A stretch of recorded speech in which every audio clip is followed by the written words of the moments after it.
Hi, this is John Harbin, and today I'll be talking to you guys about tear gas. Now, in the past, I've called tear gas a biological weapon, which isn't true. It's actually a chemical weapon. I made this mistake because it mimics a biological weapon by attacking the body. Tear gas is used by military forces and police forces to disperse large groups of people, such as protesters or rioters. Tear gas is actually made of little crystals that get into your lungs and pores and eyes to tear little holes in it. Now, this makes mucus and saliva and makes your eyes really watery. Now, this may not sound bad, but it actually is terrible in this context because it is not a little trickle of the nose, it is pouring snot, and you can't swallow all this saliva.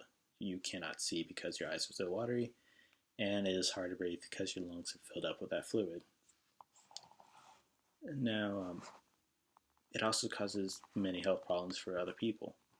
People who have asthma or other breathing problems will have asthma attacks because they cannot breathe, and this is potentially deadly if they're not treated right. Infants, sick, or elderly people can die because their body is not able to fight off whatever the chemical is doing to them. People who have lupus, HIV, going through chemotherapy, or other terminal illnesses can have their lifespan reduced because their body is busy fighting off that disease, fighting off the chemical instead of fighting off that disease.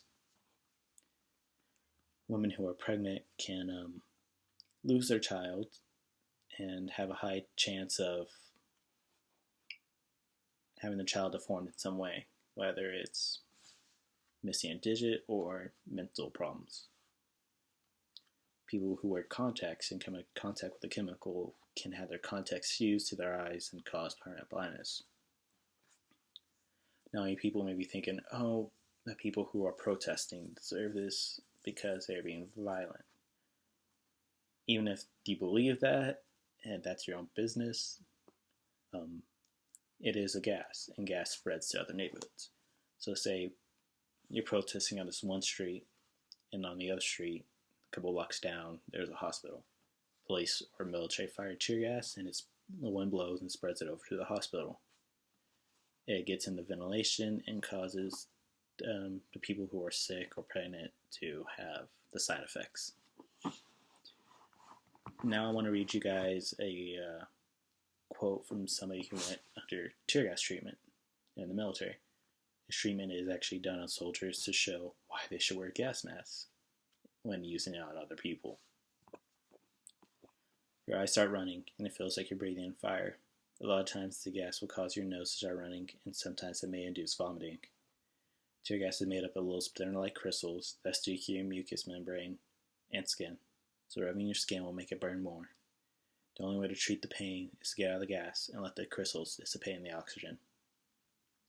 Now this sounds terribly painful, but this has been used on many people for many different reasons, like the 99% rallies, Ferguson protests, and I believe an earlier version of this was used on the Martin Luther King marches and other protests.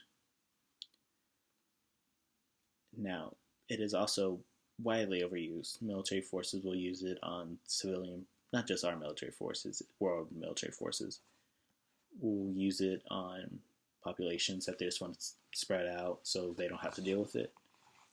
But there are other means of crowd control besides this method.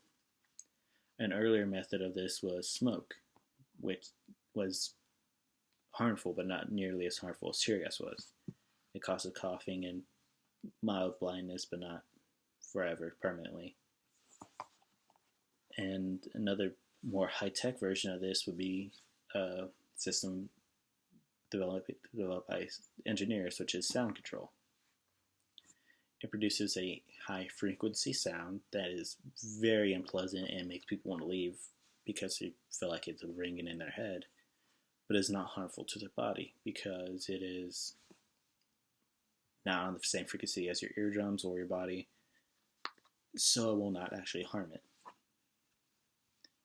Now, some people may be saying, oh, it's not going to happen to me.